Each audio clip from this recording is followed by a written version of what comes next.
Para quem não me conhece, eu sou David Moraes, eu sou musicoterapeuta neurológico, certificado pela Academia de Musicoterapia Neurológica da Universidade de Toronto, no Canadá. Tenho especialização em autismo e mestrado em musicoterapia na diversidade funcional, pela Universidade Pablo Olavide, na Espanha. Há cerca de 12 anos venho trabalhando com crianças autistas e nos últimos 5 anos eu tenho voltado os meus estudos, a minha prática clínica para o desenvolvimento da comunicação de crianças autistas. Também ministro cursos e palestras para pais e professores. Tá? Hoje, dia 2 de abril, Dia Mundial de Conscientização sobre o Autismo, eu acredito que aqui a grande maioria, se não todos que estão me acompanhando, convive com alguma criança autista, já pratica essa conscientização todos os dias do ano. Hoje muitas cidades estão pintando seus prédios, estão fazendo carreatas e movimentações em prol da conscientização do autismo. Isso é fundamental, é muito importante. Só que também não quero ficar aqui chovendo no molhado, colocando coisas para vocês que vocês já estão acostumados, mas essa conscientização ela não pode se limitar ao dia de hoje, tá? Amanhã dia 3, depois dia 4, chega o mês de maio, junho, julho, e essa conscientização precisa continuar acontecendo. A gente precisa pensar de uma forma mais inclusiva, com empatia. Então a gente precisa semear essa socialização, essa inclusão todos os dias. Isso não pode acontecer somente no dia 2 de abril, tá? Então só uma mensagem para a gente iniciar aqui, mas eu acredito que a maioria de vocês já vem praticando isso diariamente, tá bom? Vamos então, para a gente começar aqui, eu preciso que vocês coloquem aí para mim nos comentários, por favor, qual a sua relação com o autismo? Tá? Você é pai, mãe, cuidador, professor, e de qual cidade você está falando, tá? Qual cidade você é? Manda aí para mim, por gentileza, para mim saber com quem eu estou conversando hoje. Mãe, professora de educação infantil, Gislaine. Seja muito bem-vindo, Gislaine. Hoje vai ser uma live mais leve, mais rápida, mas para vocês se familiarizarem com o tema, Não porque vai ser rápida que não vai ser importante. Eu vou abordar aqui vários temas fundamentais. Professor de Barreira, João Batista. Seja muito bem-vindo, João. Não é porque vai ser curta que não vai ser importante, tá? Vários pontos específicos que envolvem a comunicação da criança autista que muitas vezes acabam passando despercebidos, tá? Então, outro detalhe, apesar de eu estar fazendo essa live hoje, ela vai funcionar com uma forma de aquecimento para o evento que eu vou estar realizando, chamado Jornada da Comunicação. Tá? Esse evento vai acontecer no dia 9, próxima quinta-feira, dia 9 de abril, às 20 horas, aqui pelo Instagram também. Tá? E para você se inscrever é muito simples, é só entrar lá aqui no meu Instagram mesmo, no link da bio, você consegue o acesso para fazer a sua inscrição. Tá? Não esqueça também de entrar lá no grupo do WhatsApp. É lá que a gente vai manter toda a comunicação do evento, a gente vai informar todos os detalhes para vocês, tá bom? Vamos para o nosso conteúdo então, da ausência de resposta à interação. Como estimular a comunicação funcional. Pessoal, quem já me conhece, tem algumas pessoas de Assis aqui, já presenciou alguns cursos, algumas palestras minhas, sabe que eu gosto de ensinar de uma forma mais ativa. Como assim uma forma ativa? Eu penso que quando você participa, você consegue ter um entendimento melhor do conteúdo. Tá? E eu vou fazer de uma forma bem leve, bem tranquila, com forma de perguntas, vocês vão respondendo para mim aí nos comentários. Tá? E vai ter uma premiação também para quem participar, quem ficar comigo aqui até o final, tá bom? Então, 2 benefícios de você participar comigo nessa live, tá? Vai aprender mais e ainda vai ganhar um bônus, mas não é qualquer bônus, qualquer prêmio, tá? É um prêmio totalmente personalizado, com muito carinho e não é um bônus aleatório. Ele vai te ajudar muito no desenvolvimento da comunicação da criança autista, tá? Então, eu peço por gentileza para a gente manter uma fluência bacana aqui do nosso conteúdo de hoje, que você vai escrevendo aí nos comentários conforme eu vou perguntando, tá? Até para mim medir o quanto você sabe sobre esse tema, tá? Para mim te entregar um conteúdo mais personalizado no dia 9, ok? Então vamos lá. Vamos começar dividindo esse tema de hoje em 3 grandes áreas, tá? 3 grandes áreas. A primeira área é o quem, a segunda é o que, e a terceira é o como, tá? Começando aí a interação, coloquem para mim nos comentários para quem a gente vai utilizar esse conteúdo de hoje. A gente está aprendendo aqui para quem, tá? É para o TDAH? É para o DI? É para o autismo? Coloquem aí para mim, por favor. Quero ver se vocês estão realmente ativos aí ou só ligaram a live, estão assistindo TV, estão assistindo série. Pessoal, só um ponto aqui, eu sempre falo crianças, né? Porque o meu público maior é crianças, né? E eu falo diretamente com pais e professores de crianças, né? Mas claro que muitos detalhes que a gente vai tocar aqui no assunto de hoje também vale para adolescentes, para jovens e para adultos autistas, tá bom? Então, assim, nós sabemos que é para o autismo, tá? Agora, o que? Qual habilidade a gente vai desenvolver? Tá? Você quer desenvolver uma habilidade visual? O que nós vamos tratar aqui hoje? É uma habilidade de coordenação? Qual habilidade, qual que é o tema da nossa live aqui? Desenvolver a comunicação, interação e contato visual. Ok. Comunicação, né? Comunicação é o que a gente vai falar aqui hoje. Comunicação para crianças autistas, certo? E agora a terceira grande área, que é o como, certo? Qual é a ferramenta que a gente vai utilizar? A música. Muito bem, muito bem. Eu estou vendo que tem gente aqui querendo ganhar o prêmio, hein? Muito bem, muito bem. Então temos definidos aqui as 3 grandes áreas, que é o autismo, comunicação e música. Nós vamos falar sobre esses três pontos aqui hoje, ok? Então vamos lá. Não quero me aprofundar muito no tema autismo especificamente, na grande área autismo, porque eu entendo que se vocês têm algum contato com o autismo, vocês já devem ter participado de cursos, de palestras e já devem estar carecas de saber, né, sobre o que é o autismo, quais são as dificuldades e tudo mais, né? Espero que vocês saibam, porque a gente precisa desse conteúdo básico para dar continuidade, tá? Mas coloquem aí para mim rapidinho, só para manter a fluência bacana aqui da live, qual que é a sigla que a gente utiliza para o autismo? TEA, maravilhoso, muito bem.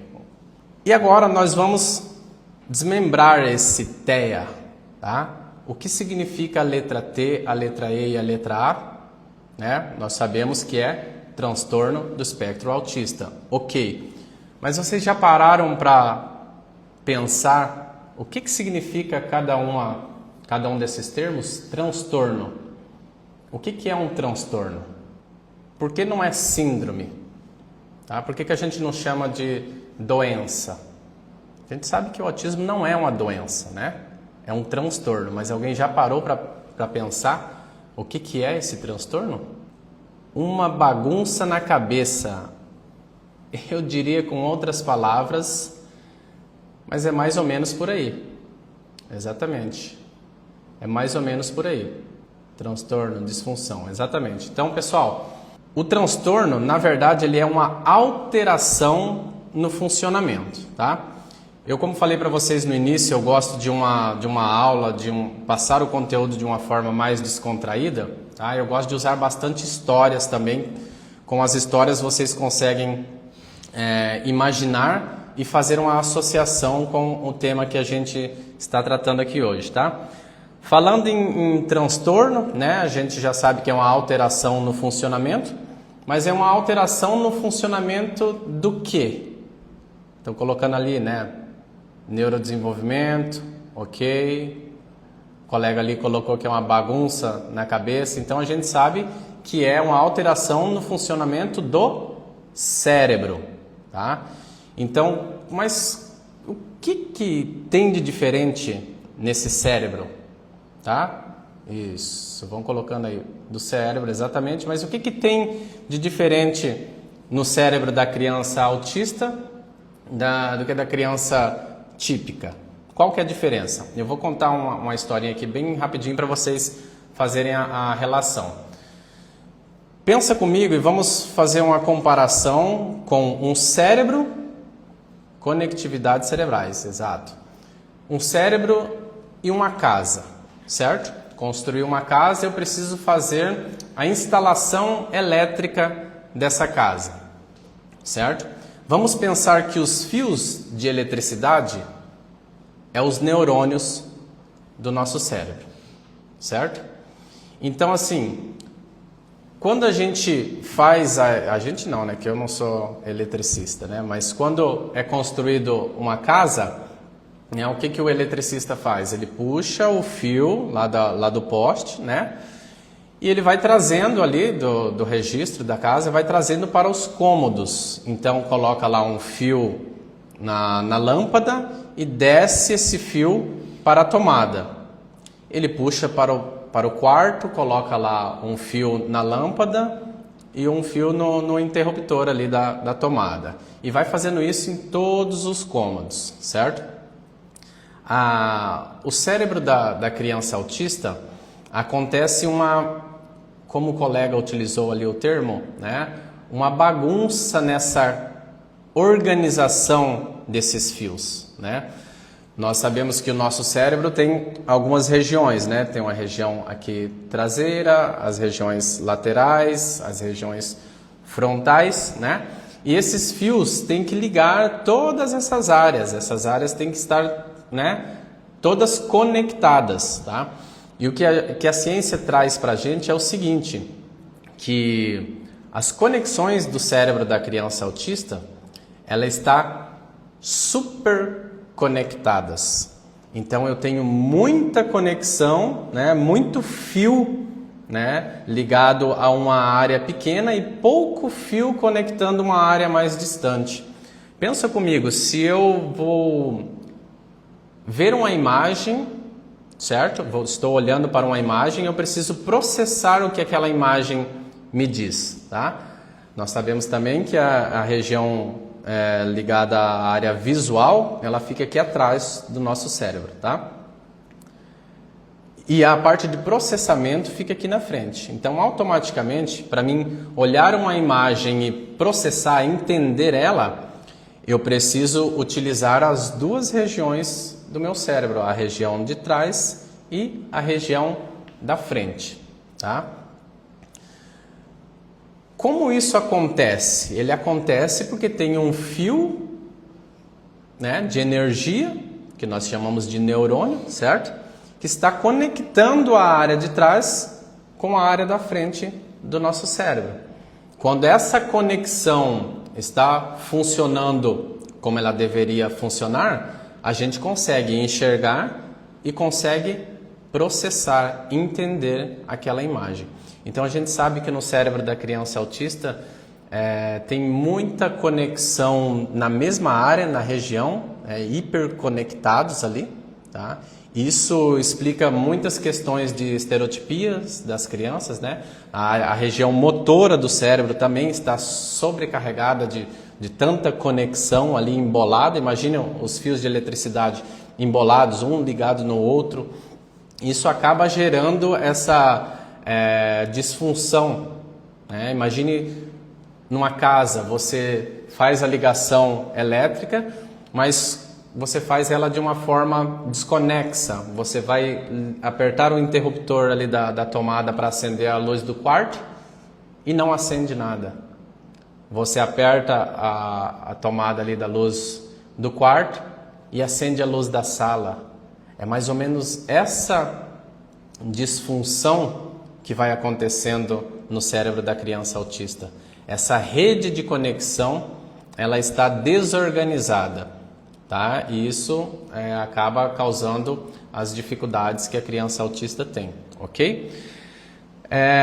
Em seguida do transtorno, nós temos o espectro, né? Coloquem aí para mim, por favor, se vocês sabem o que significa a palavra espectro. Conjunto, não sei. Percebe, pessoal, como apesar de ser algo muito básico, tá no nome. Tá no nome. E a gente acaba passando despercebido. Faz toda a diferença, tá? Ok. O espectro, ele significa essa amplitude de formas que o autismo pode se manifestar. Diversidade de sintomas. Perfeito, tá? Então, assim, a gente sabe que existem crianças autistas nível 1, nível 2 e nível 3 de suporte, tá? Eu posso colocar 10 crianças nível 1 de suporte, uma ao lado da outra, que nenhuma vai ser igual, tá? A gente sabe, obviamente, que nível 1 é diferente do 2, é diferente do 3, isso é muito óbvio. Mas eu posso colocar 10, 20, 30, 100 crianças nível 1 de suporte, que nenhuma vai ser igual à outra, tá? Podem ter sintomas parecidos? Podem sim, mas alguma particularidade ela vai ter. Então, essa ampla gama de formas de se apresentar, de sintomas, tá? Isso significa o termo espectro dentro do transtorno do espectro autista, tá? O autismo tem vários sintomas, depende do nível que apresenta. Não só do nível, tá? Igual eu expliquei aqui agora. Nível 1 de suporte, né? Ele tem algumas características. Nível 2 e nível 3. Na verdade, o nível de suporte ele está atrelado à quantidade de ajuda que aquela criança precisa, tá? Nível 1 precisa... Eu não gosto de falar termo pouca ajuda, né? Que só quem convive com a criança autista nível 1 de suporte ou quem é autista nível 1 de suporte sabe as dificuldades que presencia, né? Que está no dia a dia ali incomodando. E isso não é pouco, né? Não é pouco, mas no DSM mesmo, se a gente pegar, ela vai dizer ali, o nível 3 de suporte, ele precisa de muito suporte, precisa de muita ajuda. O nível 2 de suporte, ajuda, né, substancial. E o nível 1 de suporte, né, pouca ajuda, mas precisa de ajuda, tá? Isso não significa que os sintomas são poucos, que a dificuldade é pouca, tá? Não é isso que eu estou querendo dizer, tá bom? Então, assim, pessoal, o espectro ele está relacionado a essa diversidade, essa diferença de um autista para o outro, tá? Não existe um autista igual ao outro, ok? Agora aqui eu já vou dar... autista no nível 1 em muitos casos é quase imperceptível. Realmente, o nível 1 de suporte, eu costumo dizer que é um dos mais perigosos. Sabe por quê? Alguém sabe me dizer porque o nível 1 de suporte acaba sendo perigoso? Não que a pessoa é perigosa, não é isso que eu estou querendo dizer. Mas o nível 1, por ele passar despercebido, a gente acaba fazendo diagnóstico tardio. Acaba demorando para diagnosticar. E isso acaba, né, atrasando o início da estimulação. Isso pode gerar várias dificuldades maiores futuramente, tá? Vamos agora entender qual é o significado da palavra autista, autismo. Quem responder isso aqui para mim já ganhou o prêmio, tá? Pode mandar lá no direct para mim, que eu vou mandar o prêmio, tá bom? Fala aí pra mim, pessoal, qual é o significado da palavra autismo? Alguém sabe me dizer?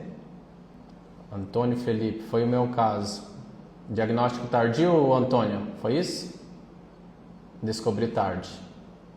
Autista significa condição do neurodesenvolvimento. Significado literal da palavra autismo. Alguém sabe? Olha só como é básico, mas ainda tem dúvidas, desperta dúvidas em muitas pessoas. Ninguém me respondeu ainda aqui o significado da palavra autismo. Não vale pesquisar aí, hein, pessoal?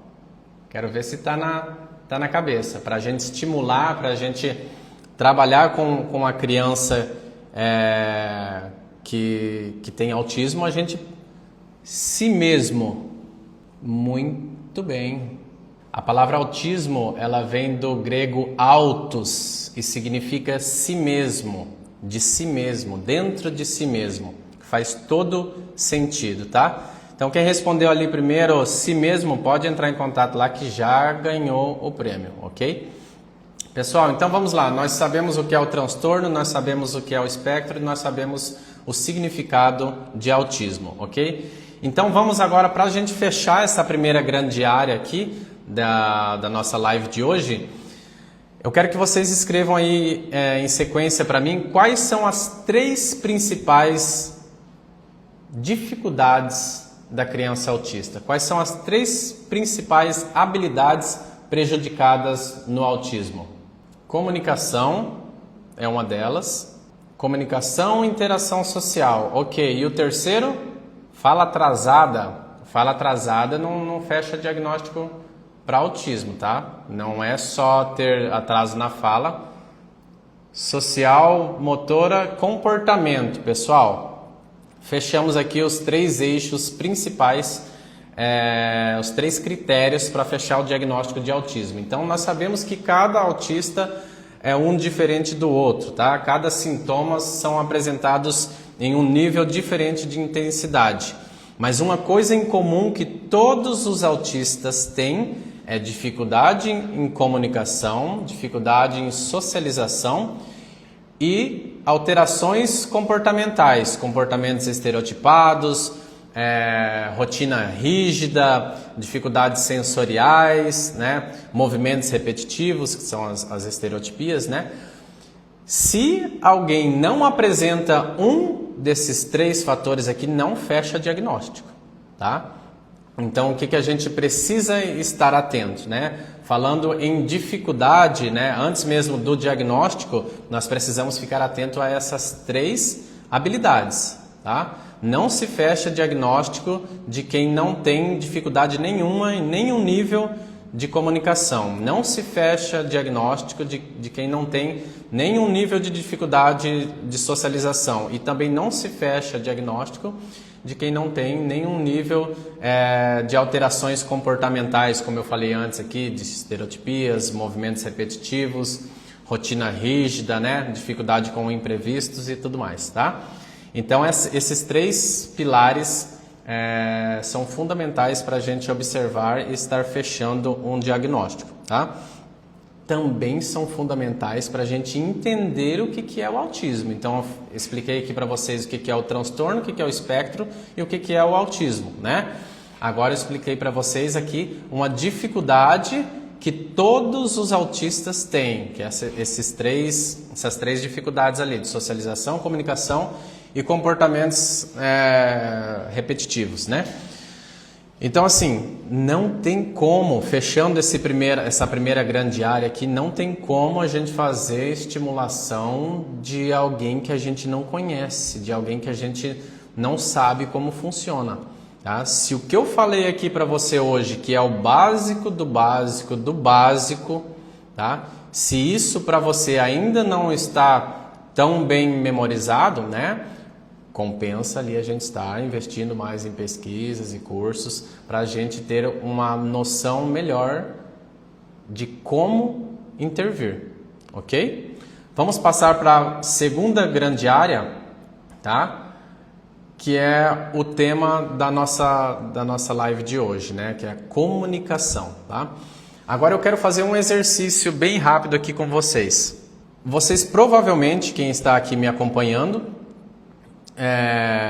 está buscando conhecimento para utilizar com a criança, né? Você vai pensar agora na criança na criança autista, se você é pai, mãe, cuidador ou professor, pensa na criança autista que você quer estimular, tá? Pensa nela e escreve aqui para mim quais são as dificuldades de comunicação que ela apresenta, tá? Ela apresenta dificuldade em contato visual, em expressões faciais, dificuldade com gestos, como apontar, acenar, dificuldade na fala, dificuldade em iniciar, sustentar diálogo, dificuldade para entender piadas, metáforas. Coloque aí nos comentários para mim. A sua criança apresenta quais dessas dificuldades de comunicação? Bom, enquanto vocês vão colocando aí quais são as dificuldades relacionadas à comunicação, eu vou responder aquela pergunta ali, ó. Autista não verbal, até que idade ele pode vir a falar ou não? Pergunta bem curiosa e ao mesmo tempo bem polêmica. Pessoal, os estudos, a ciência nos diz o seguinte, que a fala ela é uma habilidade que ela precisa ser aprendida, desenvolvida até por volta dos 5, 6, 7 anos, já é um pouquinho tarde, tá? Então assim, não quer dizer que uma criança que não aprendeu a falar com 5 não venha a falar mais. Ela pode até desenvolver, né, aprender a falar algumas palavras, só que a funcionalidade vai ser muito baixa, tá? Isso aqui, prestem atenção no que eu estou falando, não é opinião minha, tá? Isso é ciência, tá? A gente sabe que com a estimulação a gente consegue resultados incríveis, tá? Mas a gente tem que ter noção do que a ciência nos traz. Você pode ignorar o que eu acho, né? A minha opinião você pode ignorar, só que a gente não pode ignorar a ciência, tá? Aí vem um ponto fundamental que eu gosto de comentar aqui também, gosto de estar sempre falando aqui no meu perfil, é o seguinte: comunicação não é só fala, tá? Eu vou falar mais um pouquinho disso aqui adiante. A comunicação não é só fala, tá? Uma mudança de postura corporal, quando você fala com a criança, ela emite uma mudança de postura corporal, ela já está se comunicando alguma coisa. Ela gostou daquilo que você fez, daquilo que você falou, daquilo que você cantou. Ela mudou a postura corporal, ela está dando algum nível de atenção para aquilo que você está falando. Você fala com a criança, ela olha para você, ela não falou nada, mas ela está se comunicando, tá? Então, mais adiante eu vou responder melhor essa pergunta aí, tá? Só que colocando ali em idade, que foi a pergunta, 4, 5... 6 anos de idade, né? 5, 6, 7 anos de idade, a partir desse momento fica muito mais difícil da gente desenvolver a fala, porém a pessoa pode ter 70 anos. Se a gente estimular, a gente consegue evoluções em comunicação. Lembrando que comunicação não se limita à fala, tá bom? Aqui eu não estou focando em fala. Claro que a fala é algo que acontece posteriormente, ela pode acontecer posteriormente se você fizer um bom trabalho na estimulação da comunicação, tá bom? Mas a fala é algo que acontece após tudo que a gente vai falar aqui hoje, tá bom? O foco é a comunicação e ela não acontece somente pela fala, tá bom? Acredito que tenho conseguido responder a sua pergunta aí. Vamos retornar para as dificuldades relacionadas com a comunicação. Então eu vi o pessoal comentando aqui, né, o contato visual, expressões faciais, gestos, fala, iniciar e sustentar diálogo, entender piadas. Esses são as principais dificuldades que acontecem relacionadas com a comunicação, que a gente consegue observar relacionadas com a comunicação.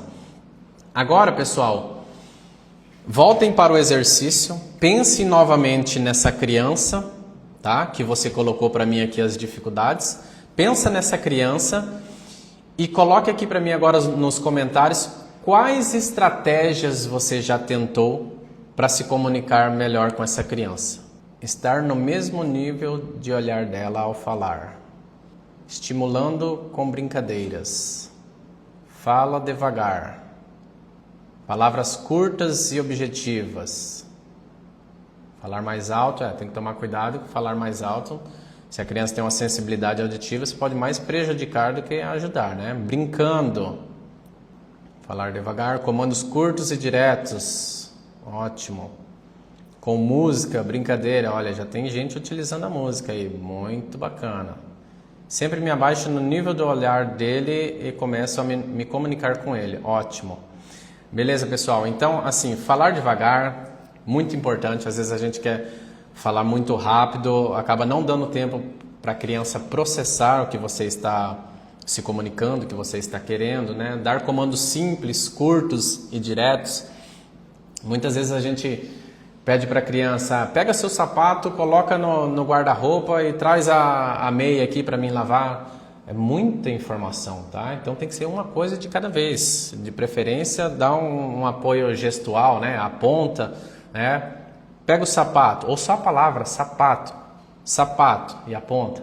Isso já ajuda muito o processamento. Claro que cada criança está num nível diferente, numa etapa diferente da comunicação, né? Então é preciso medir isso para que a gente possa utilizar a melhor estratégia possível, tá? Mas comandos curtos e diretos, comandos muito, muito claros, isso ajuda também a questão do processamento da comunicação, tá?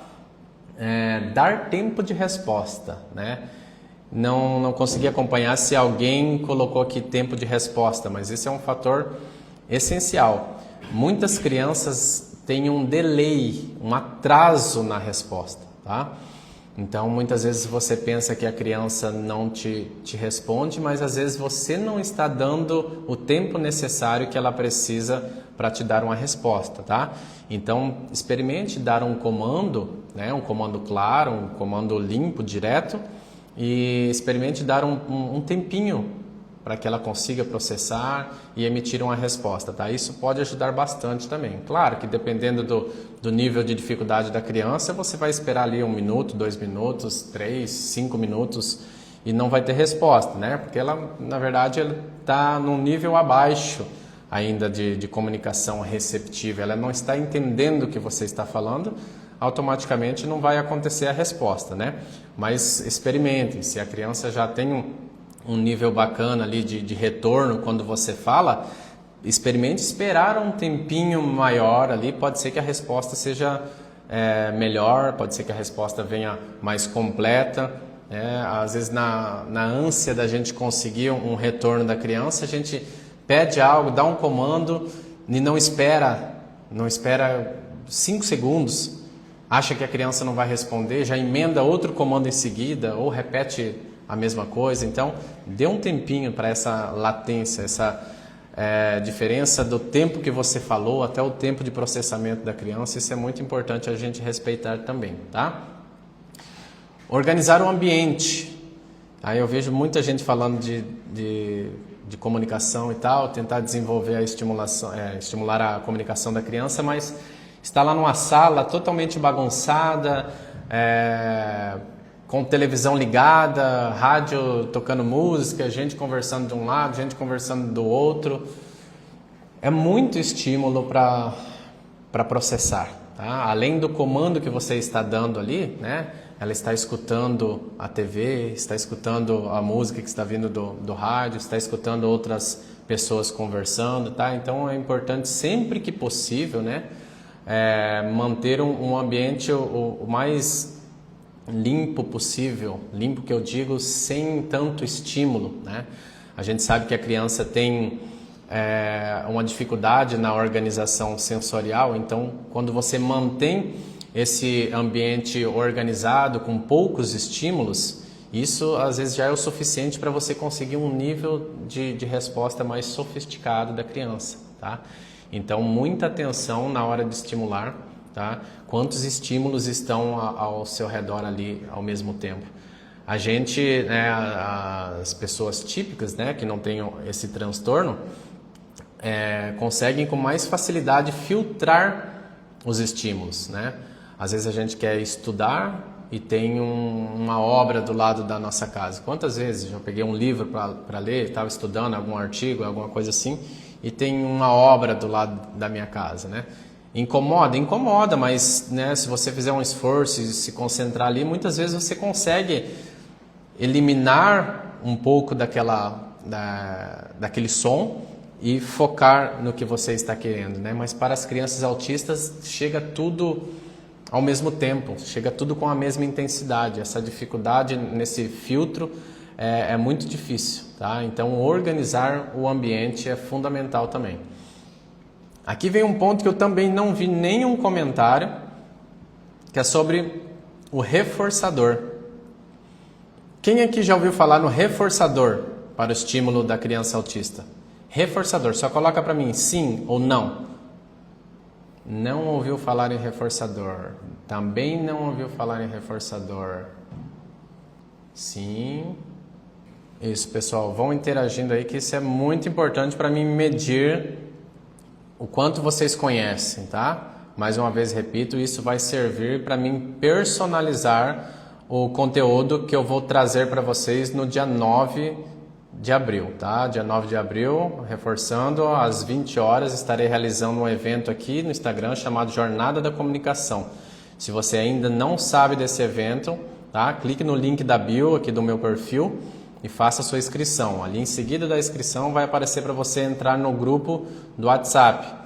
Lá eu vou estar disponibilizando todas as informações que você precisa saber sobre o nosso evento, tá? É lá que eu vou aprofundar, tá? Aqui eu estou falando superficialmente, tá bom? Viu que superficialmente já está surgindo muitas dúvidas, né? Tem muitas coisas aqui que o pessoal ainda não ouviu falar, mas eu vou me aprofundar de verdade no dia 9, tá bom? Tá, tem muita gente que não ouviu falar em reforçador ainda. Gente, reforçador é um dos aspectos, é uma das ações que a gente pode fazer que mais aumenta o nível de desenvolvimento da criança. É o que mais faz a criança desenvolver, é a apresentação do reforçador. O que é o reforçador? Também vou falar aqui, né, de forma bem rápida. Reforçador é quando você agrada a criança por uma resposta adequada, certo? É uma validação, você está validando, você está compensando ela por ter emitido aquele comportamento. Ah, David, mas eu tenho que ficar agradando a criança a todo momento que ela me dá uma resposta? Sim.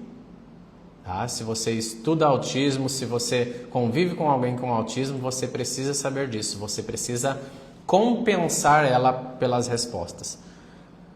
Muitas vezes a gente tenta estimular algo com a criança e ela não responde. Talvez porque aquilo não está sendo interessante, talvez porque ela não esteja entendendo, tá? E muitas vezes também a gente acaba errando porque a criança emitiu uma resposta simples, ou uma resposta aproximada, ou uma resposta que talvez não tenha sido exatamente o que você queria, mas ela se aproximou. Imagine, ela não tinha emitido essa resposta antes e de repente você fez ali a sua estimulação e você teve uma resposta aproximada com o que você queria. Você acha que qual as chances dela responder novamente se você ignorar o que ela tentou? Muitas vezes ela fez um esforço danado para conseguir chegar naquela resposta aproximada. Pensa se você não valoriza essa resposta que ela te deu. Se você não valoriza, o que ela vai pensar? Ela vai pensar, tá errado. O que eu estou fazendo não está funcionando. Para que eu vou emitir isso novamente? Tá? Pensa se você vai em uma pizzaria para comer, chega lá, você é mal atendido, a pizza está ruim, tem muito barulho, o ambiente está desorganizado, você tem uma sensação ruim naquele local. Agora pense em outra situação, você chega numa pizzaria para comer, aquele lugar está organizadíssimo, a música está boa, num volume adequado que você consegue conversar, o seu pedido chega na hora certa, o pedido vem certo, você chega para pagar, você ganha uma bala em seguida. Nossa, o que é uma bala, né? Mas você ganhou uma bala, você foi lá, pagou, ganhou uma bala, ganhou um chocolate, ganhou algo. Você foi muito bem atendido nesse local. Em qual pizzaria você voltaria? Naquela que estava totalmente desorganizada? Ou nessa que você foi bem atendido, que ganhou uma bala no final? Detalhe que não estou pedindo para ninguém dar doce para a criança, tá? Estou explicando o que é um reforçador. Qual pizzaria? Responde aí para mim, qual pizzaria você voltava? Naquela que você foi mal atendido ou naquela que você foi bem atendido? É óbvio que naquela que você foi bem atendido, que estava tudo organizado, né? E o que é isso? Isso te reforçou, te motivou a ir naquele local novamente. Então, se a criança ela não emite uma resposta, se ela emite uma resposta que não é validada, que não é recompensada, o que ela vai fazer? Ela pode pensar que aquilo não está funcionando, aquilo não foi legal. Agora imagine um outro cenário. Você dá um reforçador para a criança, para uma resposta aproximada que ela deu. Tá? Ela não atingiu 100% do que você queria, mas ela chegou perto. E antes ela nem dava atenção, e agora ela chegou perto. Aí você bate palmas, isso mesmo, parabéns, você está indo muito bem, elogia, tá? Ou dá algo que a criança gosta, se você tem ali, a gente trabalha muito com o reforçador como objeto mesmo, tá? Um reforçador físico, ele tem muito mais poder, né? Às vezes eu até peço para as famílias trazer para a terapia, quando eu estou atendendo uma criança, trazer um brinquedo que a criança gosta. Um brinquedo que ela é apaixonada, mas eu vou deixar escondido aquele brinquedo. E quando ela emitir uma resposta aproximada, uma resposta que chegue pelo menos perto do que eu estou querendo, eu vou parabenizá-la e imediatamente eu vou entregar aquele brinquedo. Toma aqui o que você ganhou, olha só que legal. Entende como isso vai fazer com que a criança tenha vontade de emitir aquele comportamento novamente? Tá, então, gente, aqui eu acabei me aprofundando mais do que eu gostaria ainda sobre o reforçador, mas é porque eu vi que tem muitos comentários aqui que não ouviram falar de reforçador ainda. Isso é fundamental, você tem que compensar a criança quando ela emite uma resposta pelo menos aproximada do que você gostaria. Tá? Então reforcem. Só não podem entregar reforçadores ali quando a criança não está emitindo nada, né? Senão você pede alguma coisa, a criança não faz o que você pediu, não atendeu ao seu comando, e você entrega um reforçador, ela vai entender, não preciso fazer nada que eu ganho. Entende? Então funciona assim também. Pode funcionar ao contrário do que você imagina. Então, utilizar o reforçador da forma correta. Pesquisem sobre reforçador. Para fechar esse tópico aqui, um ponto fundamental também, e na minha opinião assim, o ponto principal, tá? O ponto principal, respeitar a fase da criança. Quando eu digo respeitar a fase da criança, eu não estou dizendo que cada criança tem seu tempo. Quem já ouviu essa frase, fala para mim, cada criança tem seu tempo. Já ouviu essa frase? Coloque aí para mim nos comentários. Ok, eu acredito que todo mundo, né? Todo mundo já ouviu essa frase. Vou dizer para vocês que essa frase é a pior frase que existe para você falar para uma mãe de uma criança autista, para um pai de uma criança autista. Essa é a pior frase que existe, tá? Por que, David? Mas como assim? É verdade, cada criança tem seu tempo. Cada criança desenvolve de uma maneira diferente, tá? Isso é óbvio, tá? Mas eu gostaria de perguntar para vocês também, mas a gente vai acabar se alongando muito, tá?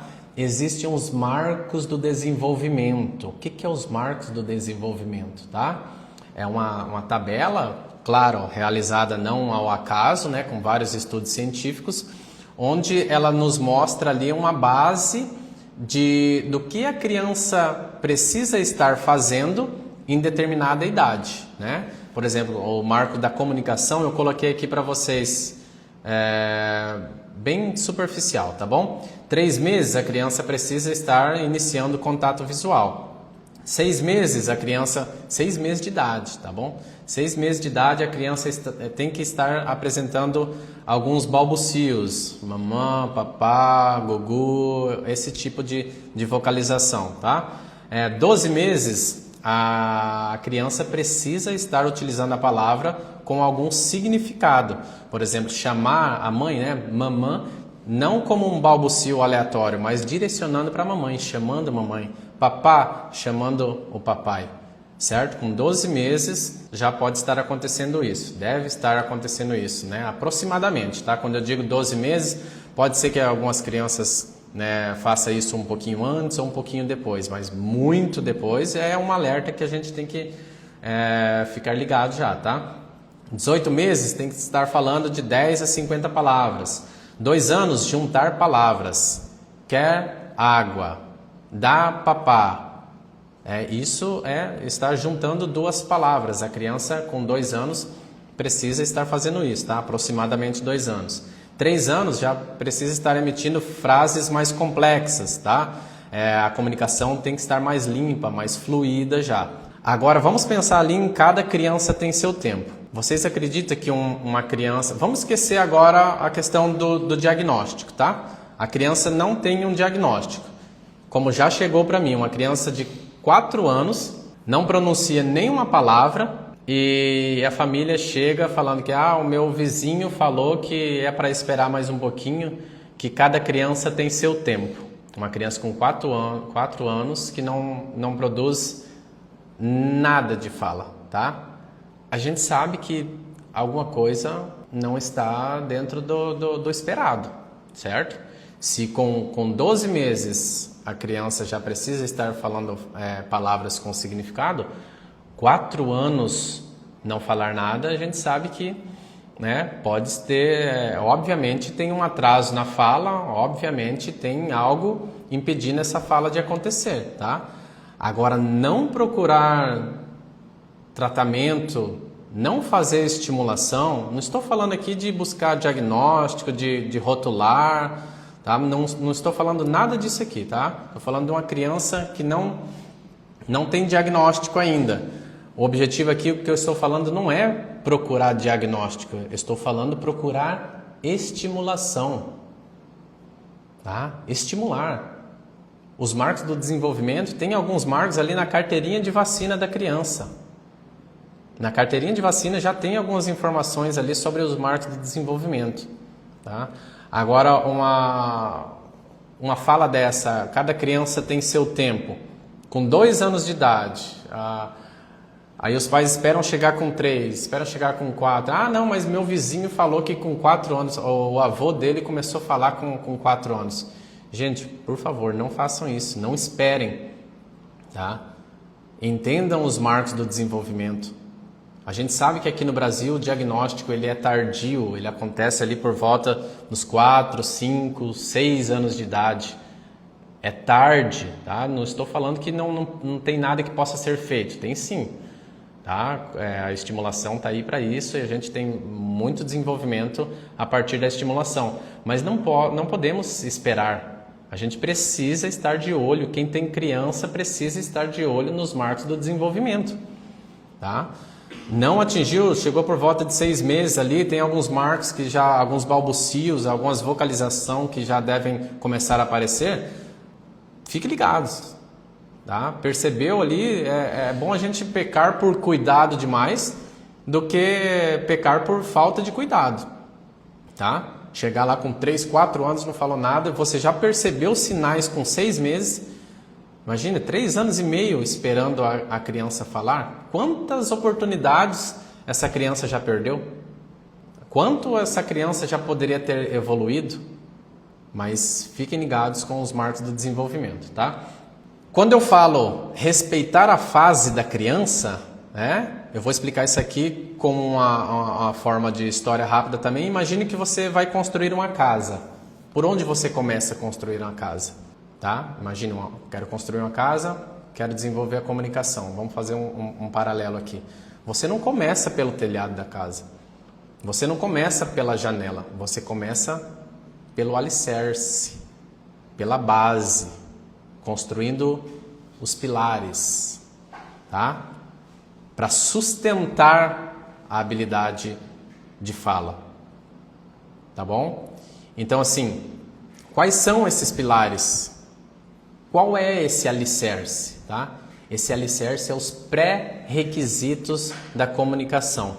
Você pode fazer tudo o que a gente comentou ali atrás. Falar devagar, dar comandos simples, curtos, diretos, dar tempo de resposta, organizar o ambiente, pode reforçar, mas se você não respeitar os pilares da comunicação, você não vai ter uma comunicação funcional. Você precisa respeitar a fase que a criança está no momento, tá? Se ela já está com atraso, ok, está com atraso, né? Se você está aqui hoje, bem provável que você conhece uma criança que está com atraso da comunicação. Mas em que fase ela está?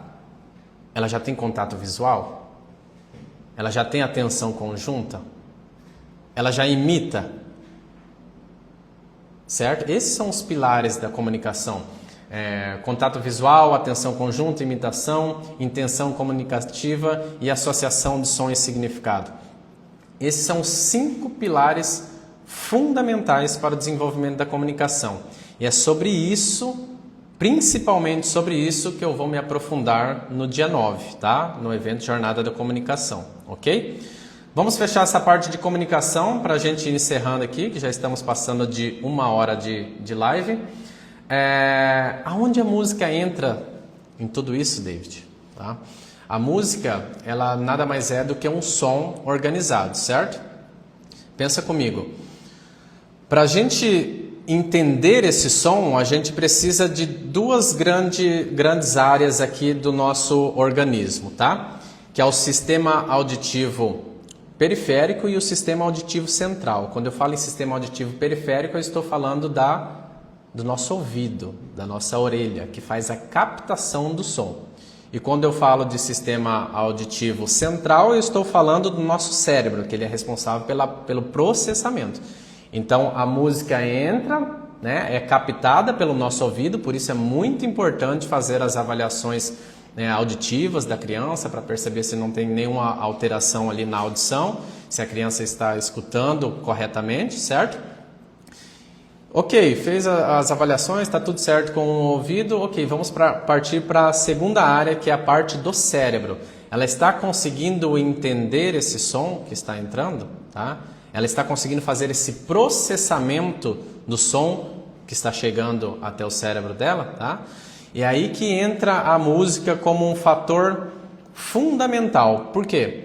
Dentro do nosso cérebro nós temos também 2 áreas responsáveis pelo processamento da audição. Que eu não quero me aprofundar aqui em termos técnicos, tá? Mas vocês precisam entender isso aqui para entender como a música vai ajudar de alguma forma, tá? Temos o processamento, o córtex auditivo primário e o córtex auditivo secundário. A música entra, a fala também entra, qualquer som entra primeiramente pelo córtex auditivo primário. Depois ela vai para o córtex auditivo secundário. No córtex auditivo primário é onde a gente faz o reconhecimento mais básico do som, a altura, a intensidade, a duração do som. E o córtex auditivo secundário é onde a gente consegue distribuir para outras áreas do cérebro, certo? É a área de associação que a gente fala. E é nessa região, prestem bem atenção, se está com papel e caneta aí, anota isso. É nessa região, no córtex auditivo secundário, é onde as crianças autistas têm as maiores particularidades, as maiores dificuldades. É nessa região secundária, o córtex auditivo secundário. E por que a música é tão espetacular? Porque ela é processada primeiramente no córtex auditivo primário, onde a criança autista tem pouco ou quase nada de alteração. Então isso mostra para a gente que a música entra de forma livre, sem barreira, praticamente sem intercorrências nenhuma, tá? E esse fato ele ajuda a distribuir para outras áreas do cérebro. Então a música ela pode ajudar a ativar áreas relacionadas à emoção, áreas relacionadas à coordenação, né, pelo fato do ritmo, da organização da música, ela ativa muito áreas motoras, tá? Ela vai ativar áreas relacionadas também à comunicação. Tem vários e vários estudos científicos, não é eu que estou falando isso, que aponta que muitas crianças autistas conseguem cantar uma música inteira, mas não conseguem falar. Por quê? É justamente por isso, porque a música ela entra de forma mais livre no cérebro da criança, ela tem mais facilidade para processar e a música acaba ativando áreas que a fala não ativa. A música ativa áreas de emoção, como eu falei anteriormente, áreas motoras e áreas da fala, que é o que a gente está comentando aqui, né? Então, muitas crianças autistas, vocês aí, quem já presenciou uma criança autista que canta músicas inteiras, sabe? Músicas decoradas, mas não conseguem falar, eu quero água, quero ir ao banheiro, não consegue falar o que comeu na escola hoje. Aposto que vai ter um monte de comentário aqui. Meu filho canta, mas não fala. Já ouvi uma criança que canta, mas não fala. E é aí que a gente precisa saber utilizar esse canto, essa expressão que a criança está emitindo através da música e fazer disso uma ponte para a comunicação funcional. Tá? A gente desenvolve todos os pilares ali que eu falei anteriormente. A gente desenvolve o contato visual, a atenção conjunta, imitação, né? Todos esses pilares do desenvolvimento da comunicação e em seguida a gente faz a transformação desse canto para a fala funcional ou comunicação funcional, que seja. Tá? Então, quero frisar mais uma vez aqui para vocês, eu falei superficialmente desses pontos aqui, né? Vocês conseguiram entender por que a música é tão poderosa no estímulo da comunicação, tá? Preciso rapidinho aqui, 1 minuto, falar do que eu trago aqui no meu canal, que é a utilização da música de forma natural em casa. Eu não estou ensinando musicoterapia para vocês, por favor. Não vão dizer que vocês estão fazendo musicoterapia, tá? Eu sou musicoterapeuta, eu atendo crianças no meu consultório, tá? Eu faço processo clínico musicoterapêutico. Vocês não vão fazer musicoterapia. Para vocês fazerem musicoterapia, vocês precisam passar por um processo de formação. O que eu ensino aqui, o que eu trago para vocês hoje é usar a música de forma natural em casa. Tá? Mas David, como eu vou fazer isso se eu não sei tocar nenhum instrumento? Como eu vou utilizar a música? Que tipo de música que eu vou utilizar? Responde aqui para mim. Você já pegou uma criança no colo, chacoalhou ela e cantarolou para ela? Ou cantou uma música? Quem nunca fez isso? Você nunca foi a uma festa de aniversário, bateu palmas e cantou? Parabéns pra você. Você nunca fez isso? Se você já chacoalhou uma criança e cantou para ela, se você já bateu palmas e cantou parabéns em uma festa de aniversário, você já executou música para gerar interação, engajamento. É sobre isso e com essa naturalidade que eu trago o meu conteúdo para vocês. Não estou ensinando musicoterapia, tá? Estou ensinando a utilizar a música de forma natural, com os recursos que você tem em casa e sem saber tocar nenhum instrumento, certo? É isso que eu estou trazendo para vocês aqui, de forma bem prática. Vou me aprofundar no dia 9, como eu já falei umas 4, 5 vezes aqui, repito, tá? Se você ainda não fez a sua inscrição, saindo dessa live, corre lá no link da bio, faça a sua inscrição, entre no grupo exclusivo do WhatsApp que a gente tem ali e eu vou estar te passando todas as informações para você participar desse evento, que eu garanto que você vai sair de lá com outra cabeça, tá? Se você achou que hoje foi legal, você aprendeu bastante coisa aqui hoje, tá? Não perca o dia 9, que lá nós vamos se aprofundar e você vai sair de lá com muito mais conteúdo, tá bom, pessoal? Para finalizar, tá? Eu quero que vocês, quem ficou aqui comigo até o final, quero agradecer de coração, tá? Todo mundo que está aqui, todo mundo que participou, tem muita gente mandando, escrevendo ali nos comentários. Muito obrigado por essa participação ativa de vocês, tá? E podem mandar uma mensagem lá no direct para mim assim: quero meu prêmio, quero meu bônus, porque vocês estão de parabéns. E todos vocês que estão aqui comigo até o final, que estão comentando o tempo todo, Todos vocês merecem o prêmio que eu preparei com muito carinho para vocês. Tá bom? Um abraço, uma ótima noite para vocês e nos vemos no dia 9. Grande abraço, pessoal. Até mais.